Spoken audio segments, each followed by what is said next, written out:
What does Michael Penix starting for the Atlanta Falcons mean for fantasy football? That and more this week on the couch.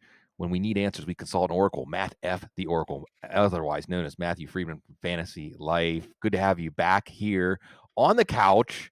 Wow, there's a lot of couch angles to Michael Penix becoming the starter in week 16. I don't think anybody had this on their bingo card, but it is important for us to understand what it might mean for fantasy. What do you think? Let's actually start with the draft, right? Like every year I love to do mock drafts, love to bet on the NFL draft.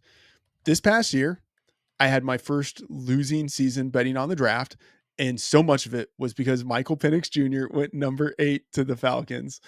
And I thought at the time that it was a weird thing. Weird in a couple of ways. Weird in that he really wasn't thought of, projected as a first round caliber player. Now, like, people have their own methods of evaluating talent. And I think a lot of that is very much a crapshoot. Like, you can make some informed decisions, but there's no such thing as a sure thing. So, like, fine. The Falcons, I think, can be forgiven for reaching for a player. I think there's some faults in the process there, but it's an understandable one. And maybe they're right. Maybe Penix ends up being a fantastic quarterback. And I think you can almost never fault a team, especially one that doesn't have a franchise quarterback, for attempting to draft a franchise quarterback at number 8. So, like, I think drafting Penix at number 8, there might be some I don't know, some dysfunction in the process, but generally I think that's fine. The problem was that you did it after you gave Kirk Cousins $100 million contract. And I can see the virtue of taking 2 swings at that pitch, right? Like 2 bites of the apple. Quarterback is such an important position that you want to give yourself as many chances as possible of getting a franchise quarterback when you don't have one. So, again, no problem with getting a veteran quarterback and then going into the draft and getting a rookie quarterback in the top 10. The problem was doing it with a quarterback like Kirk Cousins instead of a quarterback like Sam Darnold, right? To Right. think about what the Vikings did. Like, the problem is that you basically told on yourself by saying, we weren't looking far enough down the road to anticipate that whenever the draft would get here, we would be in love with Michael Penix. If you have a sense of knowing you're going to want a quarterback in the top 10, you don't give $100 million to a quarterback 5 to 6 weeks before that in free agency. So it's like, and if you don't have a quarterback, the first thing you do is you evaluate the quarterbacks in the draft class so that by the time free agency gets there, you already know. You have a really strong sense of what your opinions are. So the process showed the Falcons really weren't as forward looking as they should have been throughout the process. But whatever, that is all in the past. We are now at Michael Penix Jr. And with as poorly as Kirk Cousins has played, especially when he's not playing the Buccaneers, as poorly as he has played this year, and as statuesque as he has been in the pocket, it is really easy for football fans to look at the situation and say, Michael Penix has to be better. Like, he has to be better. You have to put him in. And maybe long term, he is better.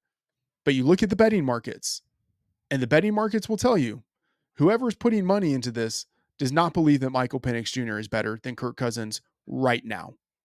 That is just an objective fact. I'm not saying that the betting market is right or wrong, but I'm saying is millions of dollars are invested in the idea that Michael Penix right now is not as good as Kirk Cousins.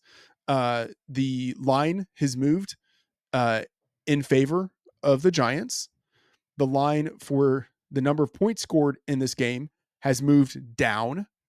Basically, the market is saying we do not expect the Falcons to score as many points this week with Michael Penix as with Kirk Cousins. And so that funnels down to all of the skill position players within that offense. And so I was super enthusiastic for Drake London entering this game, a little less enthusiastic in it now. The same for all of the guys in that offense. But what I will also say is this: even though the market has given its feedback on expectations for this Falcons offense, we have the big unknown, right? And maybe the market is just massively wrong and Penix is awesome. And he comes in and he just lights it up against a Giants defense that is missing its 3 starting cornerbacks, Yeah. multiple defensive linemen, Right. off-ball linebackers. But Right. maybe this is actually the best possible situation. Penix at home in the dome going against a really wounded defense that's already bad. This is probably the best possible situation you could have for Michael Penix. The market has indicated we should expect a step down from Cousins to Penix in terms of what that means for the team and its ability to score points. But there is a wide range of outcomes because we really just do not know. Yeah, that is a wonderful walk through a lot of considerations. I want to just touch on a couple of things about the draft part of it before we dig into the fantasy part of it, the part that's relevant right now. I do think that there is a gap between us public evaluators of talent and the NFL. Sure. And sometimes we look smarter and sometimes they look smarter. But when it comes to quarterback play, I think what we underestimated, and this goes for Bo Nix too. And a lot of good sources have said Bo Nix and Michael Penix were not going to last long, even if they didn't go at number 8 and number 12.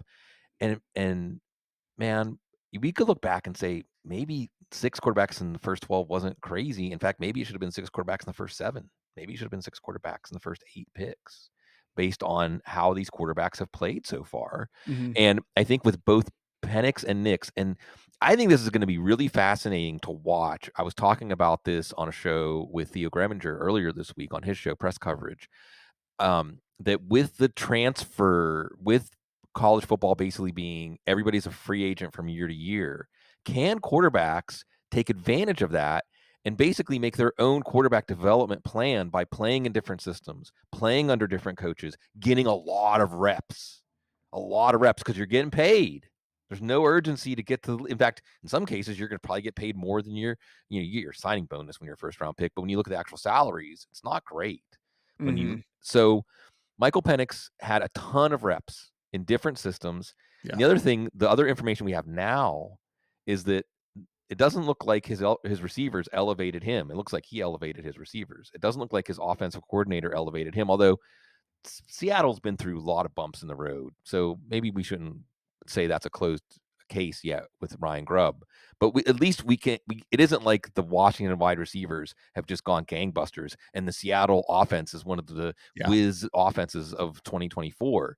So we'll see. But I think the NFL valued things about Michael Penix more than we did. But if we understood the NFL's valuation matrix not if we agreed with it, just if we Sure. understood it, it wouldn't have been as surprising. But this all comes back to quarterback desperation.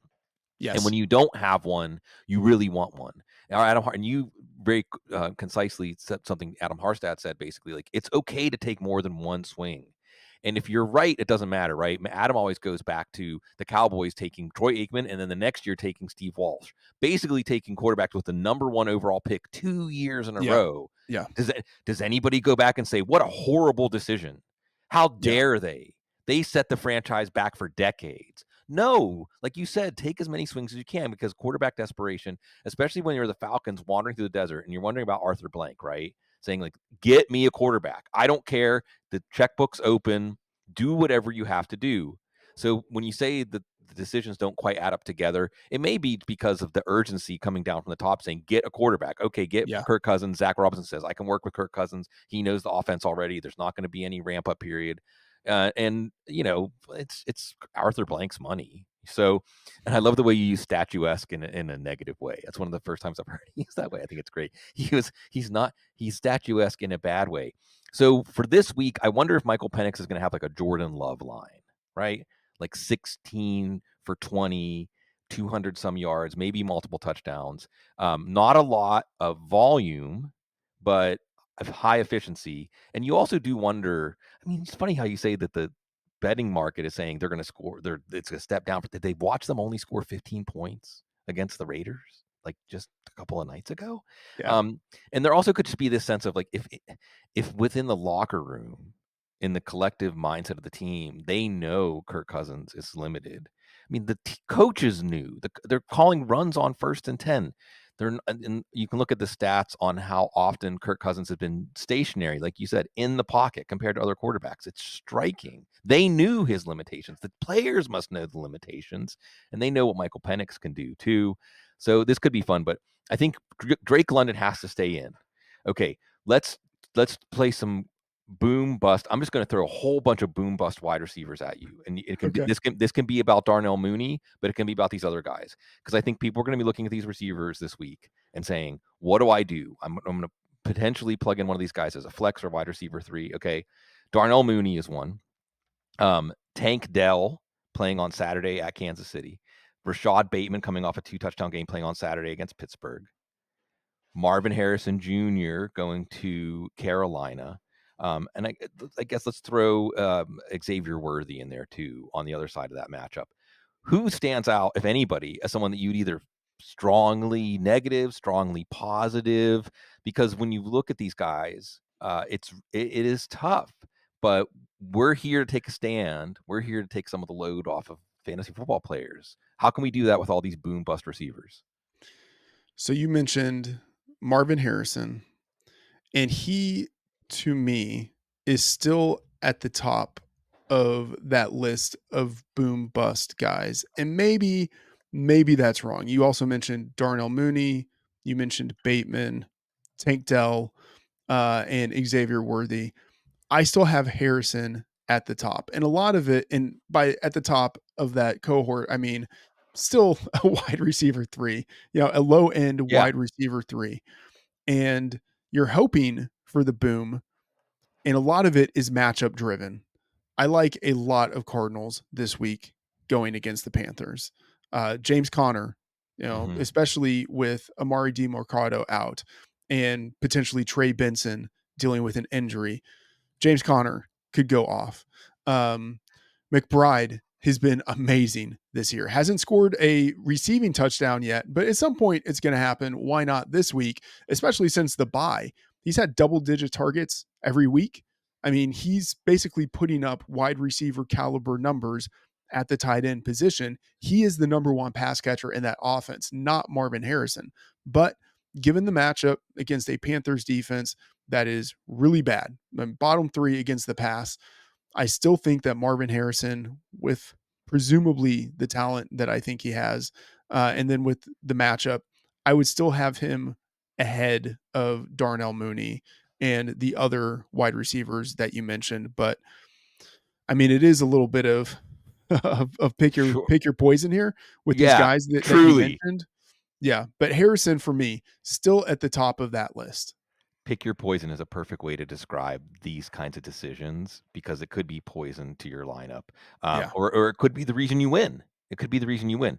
And I think that as you lay out that Arizona Carolina game, what's fascinating is your projection of the Arizona passing game really comes down to, do you think you're going to see more like the Bryce Young we saw week 12, week 13, week 14, or the Bryce Young we saw last week? Now, the Cardinals don't have a Micah Parsons, so that could help Bryce Young, because Bryce Young was actually moving the ball last week. He had a couple of costly Yeah. turnovers, but he was still moving the ball last week.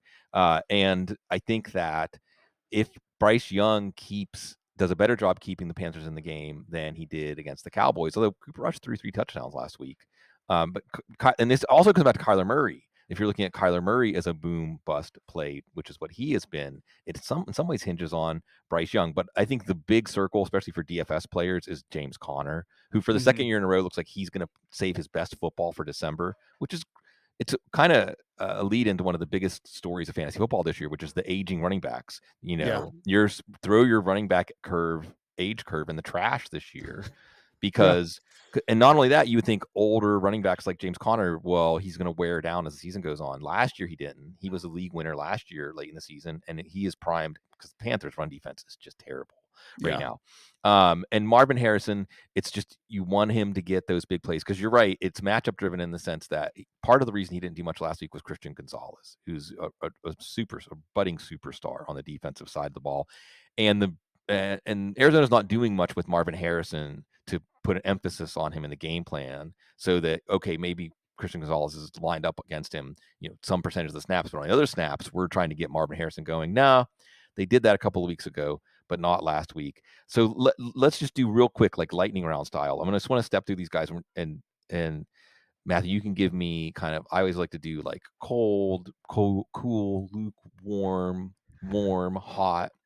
Okay. Um, just as those guys, since I mentioned them, I don't want to tantalize people, and then we don't actually tell them. Okay, so what are your feelings about Tank Dell against Kansas City? Okay. I can actually let me get into my rankings, and I Yeah, can even just kind of say specifically where it is sure. that I have him ranked as of right now. So Tank Dell against Kansas City, I have him at wide receiver 47, just one spot below Rashad Bateman at wide receiver 46. Just how often do they need to get the ball to Tank Dell? And how often are they going to? Yeah, Like he's not the most important part of that offense, and that offense isn't playing as well as we would have expected right. entering this season. Yeah, that's one of the big stories too of this year when we look back is, whoa, they got Stephon Diggs, and it wasn't just because Stephon Diggs went down. I mean, CJ Stroud has had a bit of a sophomore slump. The offensive line hasn't been as good. There's a lot of reasons Yeah, the Texans offense hasn't lived up to expectations. And it's funny you say Bateman ahead of Dell, and I would agree with that. Even though just one spot in your rankings, like someone said, I have to start one of Bateman or Dell. Who do I start? I'd say Bateman because one, Bateman is warmer. Two, Bateman, you're getting attached to Lamar Jackson, who's a better quarterback right yes, now. yes, And number three, you can look at the Houston Kansas City game, and I think that the Denver Chargers game coming up tomorrow also qualifies.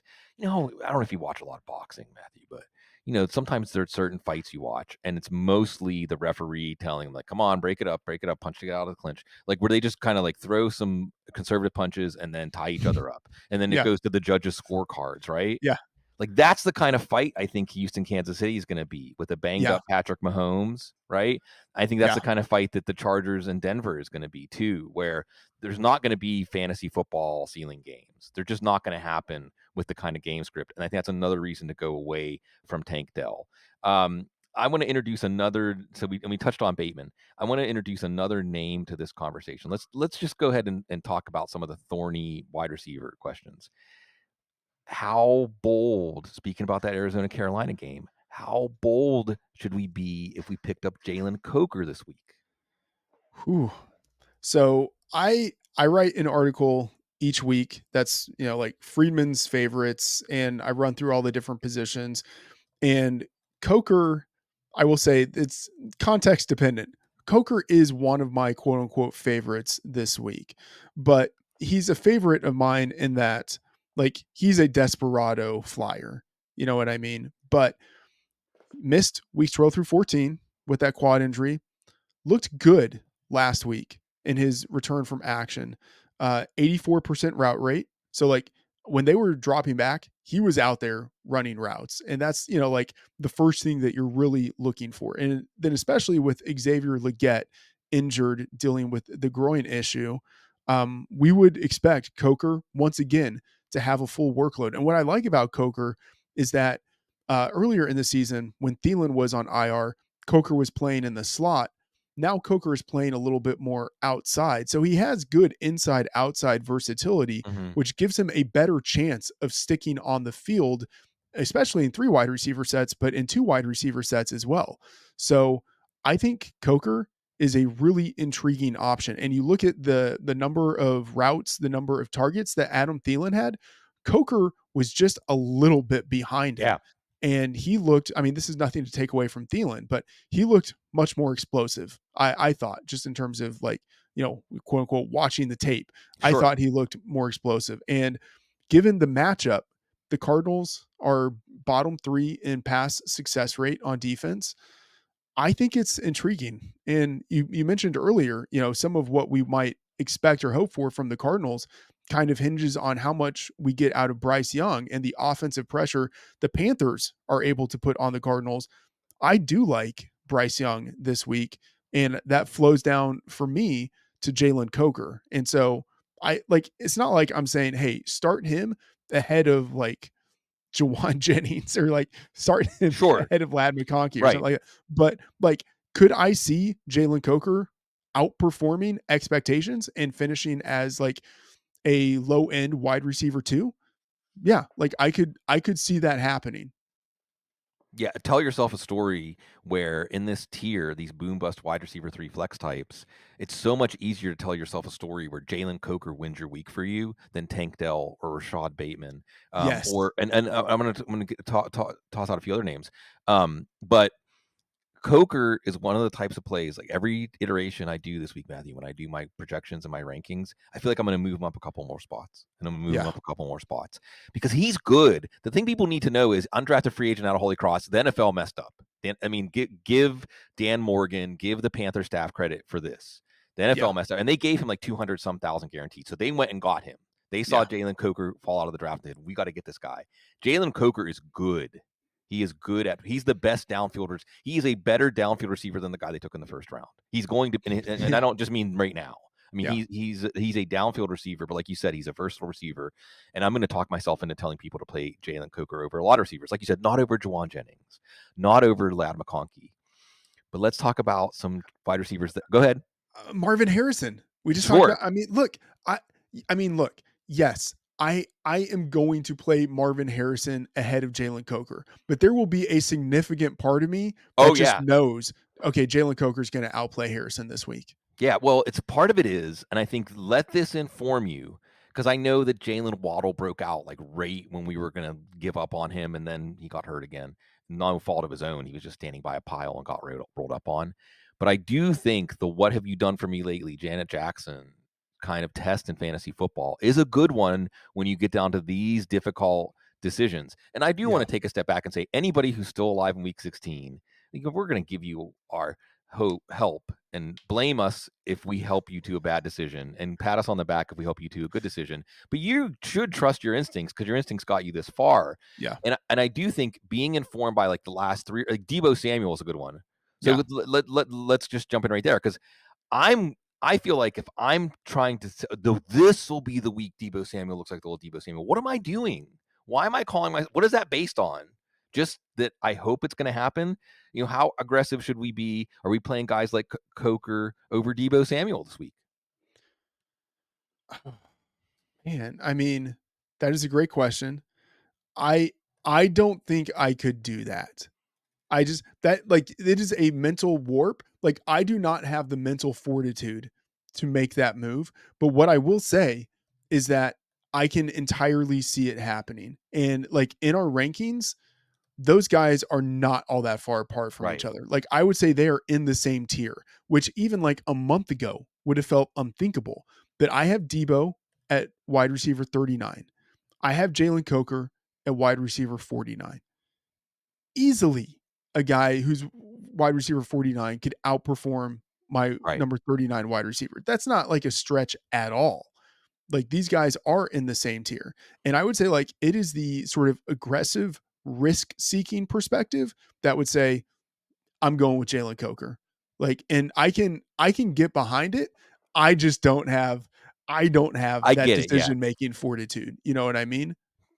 On the couch, we are on the couch. I mean, we always end up talking about the psychological part of fantasy football Yeah. often. And I used to have a test. I call it the "What can you live with" test, right? And I Yes. think you're right, and you lay it out well. Like I can live with losing because I benched, because I played Deebo Samuel. Can I live with losing because I benched Deebo Samuel? Yeah. That's more difficult. Now, in the case, Deebo might not be a good case unlike Jalen Waddle, because if you watch Jalen Waddle, it wasn't like we watched Jalen Waddle and said he's just not himself this year. I mean, Deebo Samuel does not look like Deebo Samuel from a year or two ago. Even his Yeah. last good game against the Cardinals was just a busted coverage. I mean, that was the last time he had a good fantasy game. It was because of a busted coverage. It isn't like, and they're giving him opportunities. But let's talk about a couple of more thorny wide receivers before we turn the page to some other positions. And quarterback changes. We started the show off with quarterback changes. Do you still go back to Jerry Jeudy with Dorian Thompson-Robinson? Yeah. It feels so nasty, but I I do, but with an asterisk. So we're recording this on Wednesday. I am assuming right now that given that David Njoku did not practice at all last Mm, week It is likelier than not that Njoku is out, but let's monitor the injury reports. I'm also assuming that Cedric Tillman, who's missed 3 straight games now with a concussion, I'm assuming that he is going to be out once again. Because once a guy misses multiple games with a concussion, that can just go on indefinitely. Right. So I'm going to assume right now those guys are out. And if they are out, then it's just a target vacuum that is opening up right there for Jerry Jeudy. And even if those aren't high quality targets because they're now coming from Dorian Thompson-Robinson instead of Jameis Winston with the propensity for just airing it out and giving his guys opportunities to make plays, I do not think at all that is Dorian Thompson-Robinson. Still, with the targets that should be coming his direction, I am interested in Jerry Jeudy this week. But I would say he downgrades from for me, like a mid-range to high-end wide receiver 2 to more of like a high-end wide receiver 3. But whereas previously I thought he had a really solid floor because of the targets that would be Right. coming his direction in an offense that was buoyed with Winston, I think now he's got a really dangerous floor that could just fall out from underneath him if that offense with DTR just collapses, which it totally could. And it did. It did the first time he came in Yes. against the Bengals. Yes. But with a little bit of reflection, prepared as the starter, we'll see. Since we're on the subject of the Browns, how aggressive are you with Jerome Ford this week after he looked like the fastest player on the field, including Xavier Worthy last week? I've always liked Jerome Ford. He's just like the type of runner and the type of player that I like.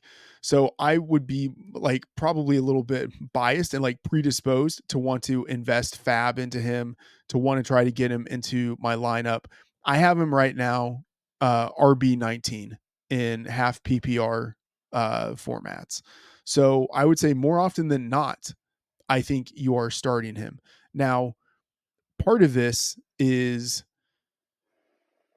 there's really no one else that I think is going to challenge him for a lot Right. of the usage. And we saw in weeks 1 through 5, before Nick Chubb returned, that Jerome Ford really was, I mean, he was in a timeshare, but he was more or less the guy with the Browns. And we saw a similar thing last year after Chubb went out with injury.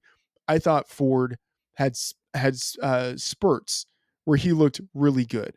Now, the downside is that he's in an offense that is now handcuffed with a third string quarterback, and he's a significant road underdog, like an underdog of more than a touchdown. That's not good. Like just in terms of setup, that's about as bad as it can get. But the Bengals are a bottom 5 run defense. So at least the matchup, even though the circumstances aren't great, the matchup is still really good. And I think Jerome Ford has a really high floor in terms of what you would project for his touches. I would be really surprised if he had fewer than 12. And even 12 feels kind of conservative. I think 15 is more realistic. So if you tell me I can get a running back who's getting, around 15 touches with maybe some room for more going against the Bengals defense, I'm going to be intrigued by that. So that gives him an elevated floor where I think it would be hard not to have him in lineups this week. Yeah.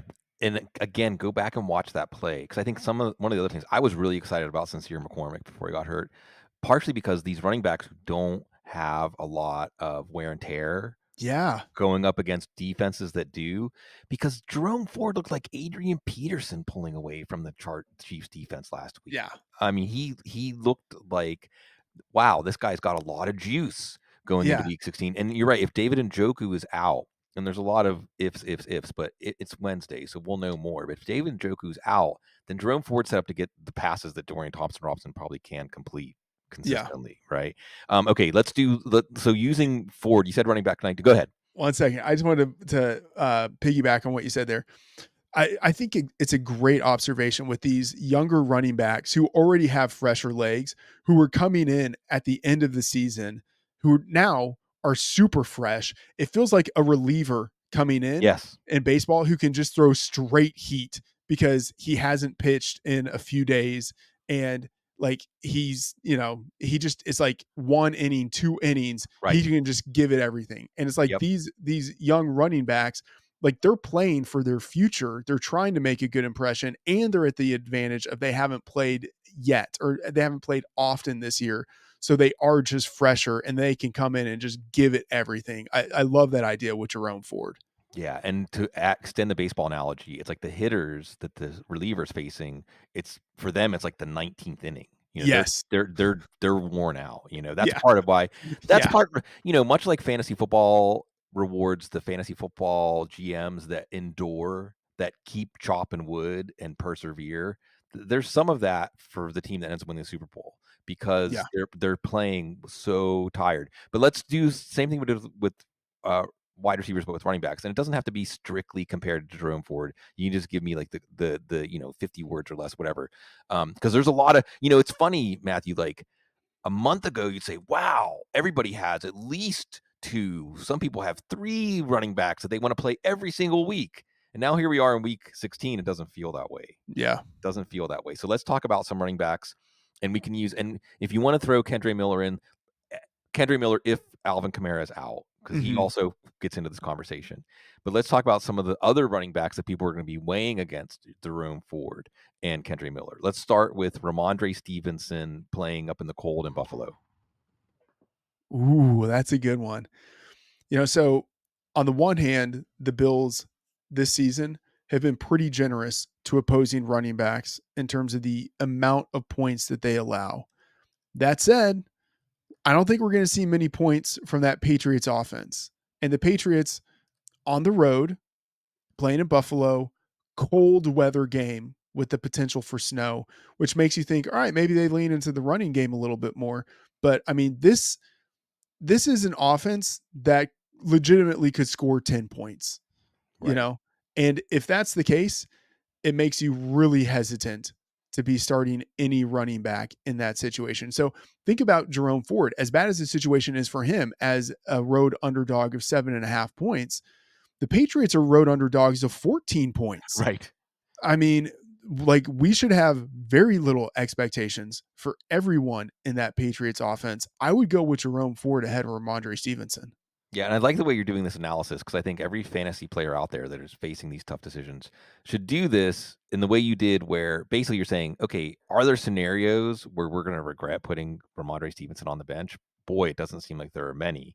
We have a few we can envision with Jerome Ford or even with Kendre Miller. Um, what do we do with Brees Hall this week? Again, we'll see.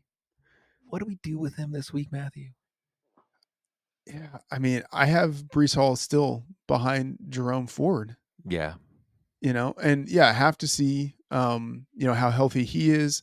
Of course, Braylon Allen, but Isaiah Davis has looked pretty. I mean, talking about like a younger player who's still got some juice in his legs, like Isaiah Davis might end up getting enough of the workload to make it annoying for Brees Hall managers.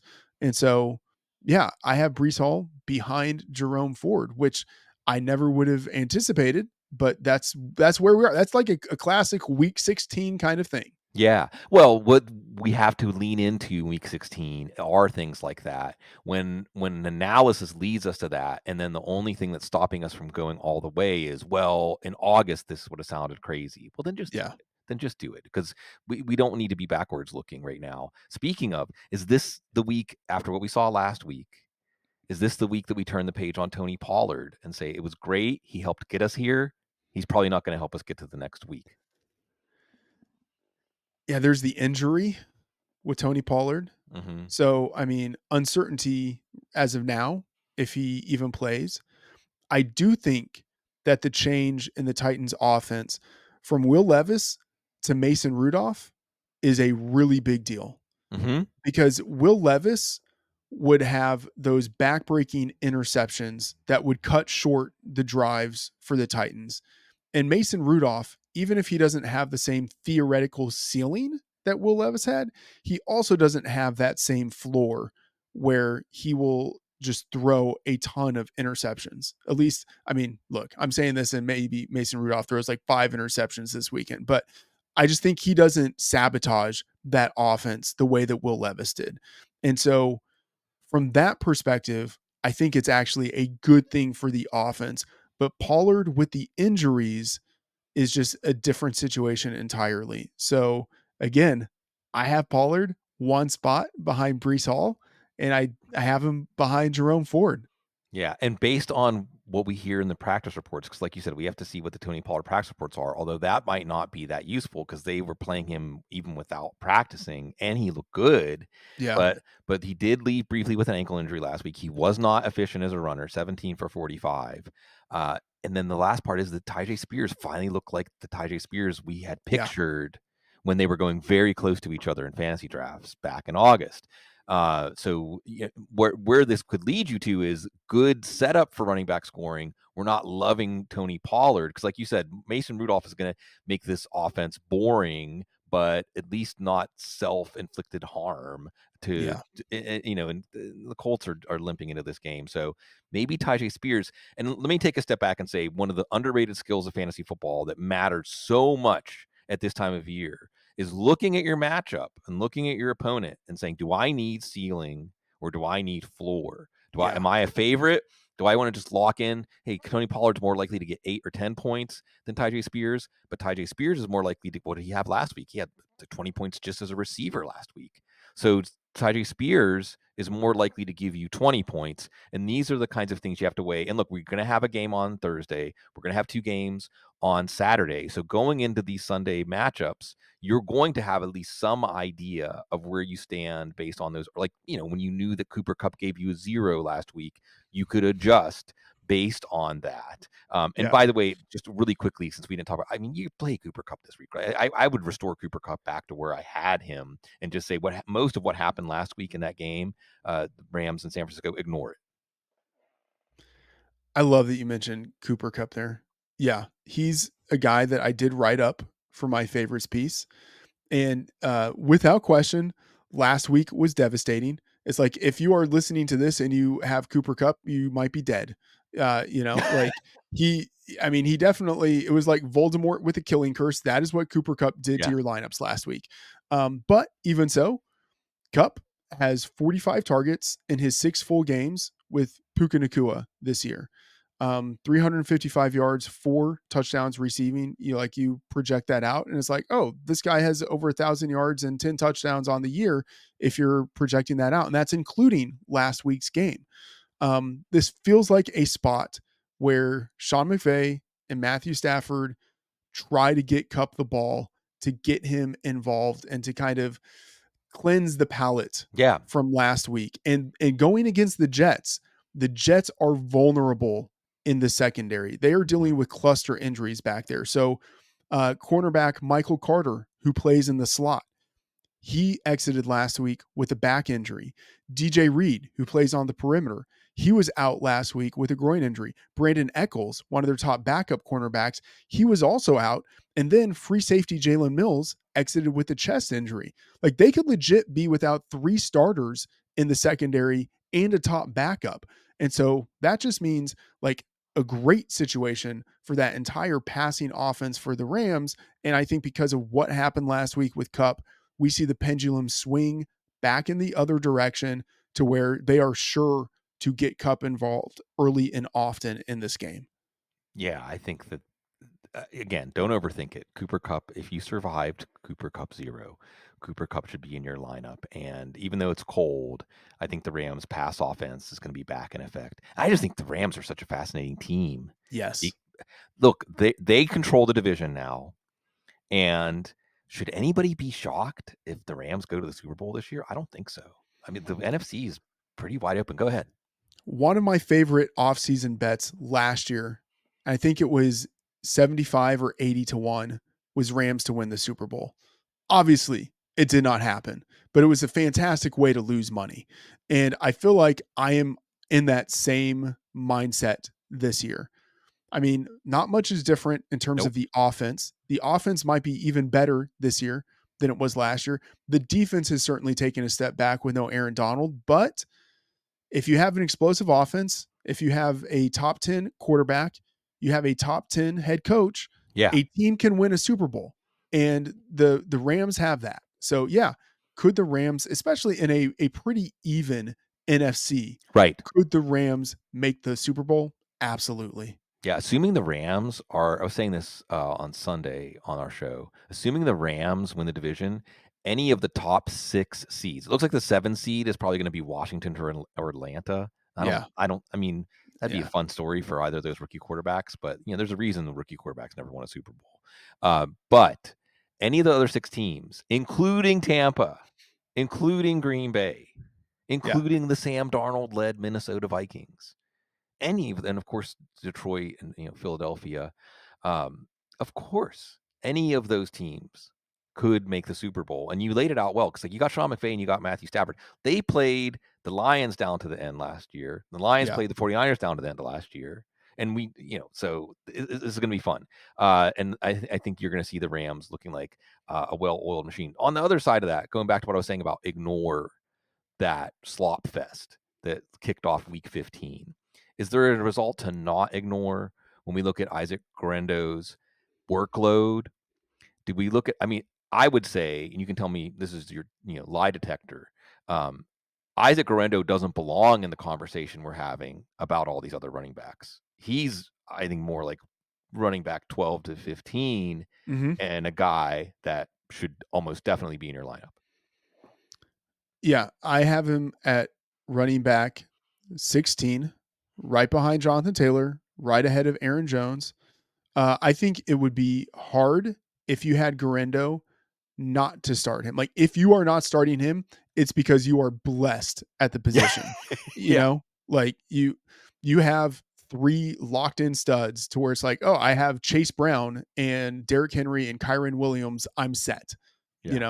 know, but Guerendo, even with the injury that he had entering last week, he was still easily the lead back. Where they are giving him the touches. And so the question is, how good is the 49ers offense? Is it good enough to sustain a running back? But Guerendo is the back. I don't think there's really any question there, just in terms of how they used him. And weather wise, we have, especially in the colder environments, Mhm. some potential weather games, not so much a concern in Miami where the Right. 49ers are playing. So, like one of the few areas to where it's like, oh, good. I don't really have to worry much about weather. I mean, maybe some slight wind, but nothing to where you are really worrying about the ability of the 49ers to be impacted by the weather or anything like that. Okay, we barely talked about quarterbacks or tight ends at all, so I want to get some good red meat before we go off the rails here at the end. Okay, I think there are probably 6 quarterbacks that you're starting and you're not thinking about, right? Josh Allen, Lamar Jackson, Joe Burrow, Jalen Hurts, Baker Mayfield, Okay. Yeah. Yes. and Jaden Daniels. Like, I Uh-huh. mean, and it's possible because of Baker. Like, I could imagine Baker or Daniels. That's a tough call. I probably wouldn't play Baker over Allen, Lamar, Burrow, or Hurts. But I think those are the 6 quarterbacks. Like your decision's not complicated this week. If you don't have one of those 6, it gets more complicated. So let's just try to touch on how we're feeling about some of these tougher calls at quarterback this week. And let's start with Anthony Richardson. Okay. I will preface by saying I think you nailed the 6. Top 6 I have in my rankings, and Baker Mayfield's number 5, Jaden Mm-hmm. Daniels number 6. Nailed that. Anthony Richardson, I have just outside the QB1 territory. I have Okay. him at QB 13. And so I would say in most leagues, setting aside super flex, but in most leagues, you are probably not starting Anthony Richardson. He feels like the running version of Will Levis, where it's like he's got that height and floor because of what he can do on the ground, and that's fantastic. But the dude is burdened with completing passes, Yeah. and he's just a little too free with the football, where interceptions are likely. And it's just, there's always that risk of Anthony Richardson because of his playing style getting hurt or getting benched. And in week 16, when I gots to have it, Yeah. that makes me a little bit nervous. Yeah, the only way the calculus changes is if you look at your quarterback position, like I need 30 points out of quarterback. I have Yes. then Yes. he's one of the guys that can give you that. We just touched on Isaac Guerendo. What about Brock Purdy? QB9. You Okay, know, okay, it's like that's solid. You know, if you have him, a decent chance that you are starting him, right? I would rather have Purdy over Anthony Richardson, for okay, instance. Like he's got a really solid floor. He's got room for upside within that offense. And there's only so far that he can dip down in terms of the production. Like the odds of Brock Purdy giving you an absolute stinker uh, against the Dolphins, that's negligible. Like right, he might not have a great game, but he's probably unlikely to bury you right, with incompetent play. And you could get buried by someone like Anthony Richardson. right. And especially in this week, yeah, as you mentioned, there might be scenarios where you really need upside, but I just also want to be sure that I don't have a guy who buries me. And I think Purdy has a pretty good ceiling floor combination. Okay, I think this is one of the toughest projections this week at quarterback because if someone almost throws for 500 yards and throws 5 touchdowns, you're playing them the next week. That's not difficult, right? Come on, fantasy football expert.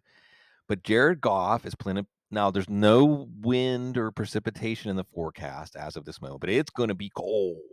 It's going to be cold in Chicago. Chicago, their defense has disintegrated since they fired Matt Eberflus. But when they Yeah. played Detroit on Thanksgiving, it was just a couple weeks ago, they did hold them down in the second half. If there's also another complicating factor here with David Montgomery out that could be positive. It could be positive for Jared Goff, or it could just be negative for the whole offense. It's hard to say. Uh, where does Jared Goff slot in? What kind of guidance can we give people that have to weigh him against other options? I love the Jared Goff question and like the conversation around Jared Goff playing outdoors. He is without doubt an indoor cat. You're right. But but he is still the quarterback of the highest scoring offense in the league. Certainly top 3. If you're just kind of thinking week to week, what Mhm. can we project out for this team? The Lions week in, week out are top 3. And that is the baseline. I think anything on top of that is just a layer of analysis of consideration that you're putting on top of it. Something that changes the context, but doesn't really change who Jared Goff is. And who he is like, as you mentioned, a dude who just tore it up last week. Like the guy who, if you look at efficiency numbers, is a top 3 quarterback this year. Since last year, he leads the league in passing touchdowns. And even if you think he's very much benefited by the system that he's in, often playing indoors, the players around him, that is still just who he is. Like we Mhm. know who Jared Goff is within that system. And so even though he's playing outdoors, playing a divisional rival, I still think in more instances than not, you are likely to start Jared Goff this week because I think he is one of those players that does have a really high ceiling, even though he doesn't run the ball. He still Right. has a really high ceiling because of how prolific that passing offense can be. And he's got a really high floor because there's just only so bad that this offense can perform. So Jared Goff, I have him as my QB 11. So like Okay. a number of guys ahead of him, but I'm still starting him in most leagues. Like I would have to have Josh Allen and Kyler Murray or something like that in a super flex not to be going with Jared Goff. Yeah, I think he's easy to talk yourself into, especially because the Detroit defense is like getting people out of the stands to play right now. Yes. Yes, absolutely. So it could be a situation where even though I don't have a lot of respect for the Bears offense right now, maybe the injury issues plaguing the Lions defense gives the Bears the opportunity to force the issue a little bit more, where the Lions offense needs to continue to be aggressive in trying to score points. Yeah, it's very much like we were talking about how Bryce Young is tied into the Arizona projections. Caleb Williams is tied into the Detroit projections. Yes. And you just wonder, Minnesota, they have a defense that can harass him and make him look the way he did on the bench at the end of that game. But Detroit doesn't have that kind of defense right now. We'll see. Just one real quick tight end, and off the rails is my favorite part of the show always, but I don't want to delay it. But just real quick, are you overthinking it if you play Travis Kelce, or are you overthinking it if you bench Travis Kelce? Well, I mean, I haven't tight end 8. So I would say in most leagues, you're starting him. But I mean, again, thinking about those situations of if I had told you this in September, you would not have believed me. But Jonnu Smith over Travis Kelce, Easy. I'm going with Jonnu Smith. Jonnu Smith's a flex this week. If you have Jonnu Smith and George Kittle, you better find a way to get Jonnu Smith in your line. Yes. So for me, it's not just, easy McBride, Bowers, Kittle ahead of Kelce. There are a number of other guys ahead of Kelce this week. Jonnu Smith, Sam Laporta, TJ Hawkinson, Mark Andrews. You know what? And honestly, okay, let's get to the brain warp. I don't think it's that outrageous for someone to talk themselves into Brenton Strange or over even Travis Stone Kelce. Smart. Even Stone Smart. The Broncos have trouble covering tight end. No, because it's not what have we done. Look, Travis Kelce was a good fantasy tight end, a great fantasy tight end when the Chiefs had no one else to throw to. They have a lot of someone else's to throw to now. They're not an aggressive offense. Patrick Mahomes is hurt. Where's the upside here? I don't even think you could say he could score some short touchdowns. That's Noah Gray territory, number one. He's leading the team in receiving touchdowns. Number two, I don't think they're going to have it's their tackle play, the Chiefs' tackle play. This game's going to be a slop fest. The Chiefs' tackle play is not good. The Houston has the best defensive ends in the league. It's going to be a defensive struggle. Okay, what's not a struggle is getting to the good stuff. You want to add one more thing before I turn the page? No. I mean, I will just to return to the Brenton Strange thing. Yeah. I mean, look, if you looked at my projections, I have Brenton Strange behind Travis Kelce. But if someone said to me, Matt, I'm thinking about starting Brenton Strange over Travis Kelce this week, I would say, I can see it. Go with your gut. Yeah. And may the fantasy gods be with you. I can 100% see how that ends up being the right call. Yeah. Matthew, when I get start sit questions and I feel that way, I always say, I won't talk you out of that. I'm not going to talk you out of doing that. Yes. But where it becomes more interesting is, like I say, with Jalen Coker this week, I'm going to look at my projections. I'm going to look at my rankings. I'm going to say, ooh, if I'm going to actually tell people to play Brenton Strange, which I might, or Stone Smart, then are my rankings, are my projections actually going to reflect that? Well, Off the Rails reflects how interesting we all are as human beings. And I know we were going to do the show 2 weeks ago, but part of the reason we're not is because you love skiing. Why do you love to ski? So, I skied some when I was young. I grew up in Texas, so it's not like this was something I was doing all the time, but like occasional family ski trips, something like that. And I just really loved it when I was young, and then hadn't done it for 20 years.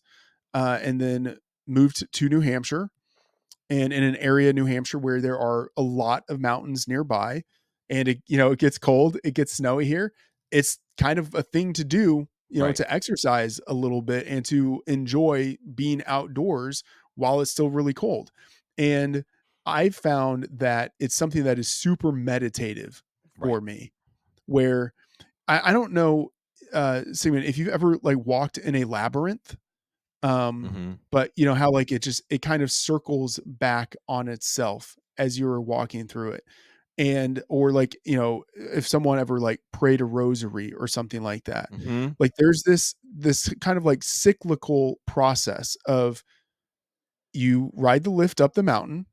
Sometimes you're there by yourself. You're in silence. You can just kind of clear your head and think. You ski down the mountain. A lot of times you're doing that by yourself. Even if you're with a group of people, it's not like you're talking to each other as you're skiing down the mountain. So it's this thing that you often do by yourself, and it's just cyclical. You go up, you ski down, you ride back up, you ski back down. And the process of kind of doing that repetition, there's just something that feels almost kind of spiritual, religious about it. And especially being outdoors, the clean air, it's super crisp. You get up to the top of the mountain and you can just see the world in front of you. Mountains, lakes. It's just there's something that just feels very healing about it. So absolutely love it. I cannot claim to be a good skier. I'm good enough to know not to injure myself. Yeah. But for me, it's not even so much about like I want to go really fast on this run. It's just trying to hit the sweet spot of having fun and not getting injured, and then just clearing my mind and being out in nature. Yeah, it sounds like me at the roller skating party that I took my kid to on Saturday when I got out there and put the roller skates on. Just do well enough to feel something, clear your Yeah. head, and don't get hurt. But I like that you brought up it as a spiritual, religious experience. I think it probably especially depending on your ancestry, you probably have skiing or something like that in your ancestors, like in your DNA. Like your body just knows what to do once you get past that overthinking part. And then that's when you start to notice nature. That's when you feel the wind and hear things and notice things. And that in of itself is a religious or spiritual practice that you mentioned, praying with rosary. Just anything where we're slowing ourselves down, we're mindful or present in the moment is healing, like you said. So that was a beautiful explanation. And I hope everybody has something in their life like that. It doesn't have to be skiing, it should just be anything that is healing. And it's funny, I was going to ask you about labyrinthian in your bio, but I think you kind of explained in a way. But go ahead, to unpack the term labyrinthian and why you apply that to yourself. So some of it is from the old days when I was at Fantasy Labs.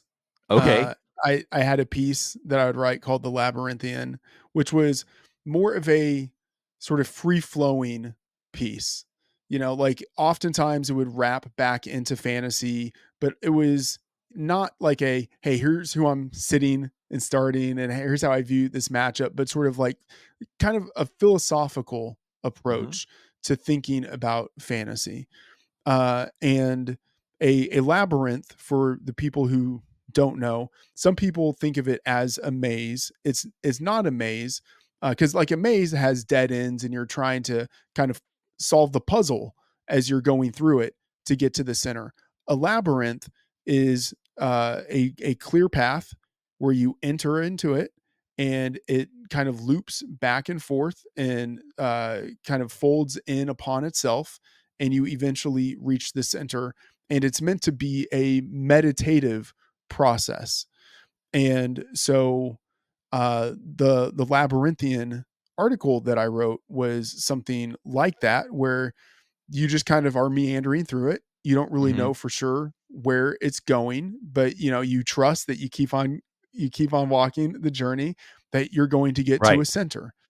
And I feel like that is something that with the article, I did something really with my life that I would Hmm. aspire to do, to where you don't know for sure exactly on any given turn, like where you are going, but there's a path in front of you, and you follow the path, and you just trust that whoever has constructed the path leads you to the center. Wow. Yeah. I don't have much to add to that, right? That's wonderful. Journey, not the destination, and trust the path. And then some maybe Matthew, you were the one that constructed your own labyrinth, and you just don't realize it. Maybe Maybe, that's second maybe. level stuff right there, Sig. Maybe. But we love the journey. We love the journey with people like Matthew Freedman and all the awesome people over at Fantasy Life. Some of my favorite people in the world over there. And all of you, you're always among my favorite people in the world. You give us the privilege, the pleasure to serve you, to get to do this and call it our job. And we want to serve you because you are always so very classy.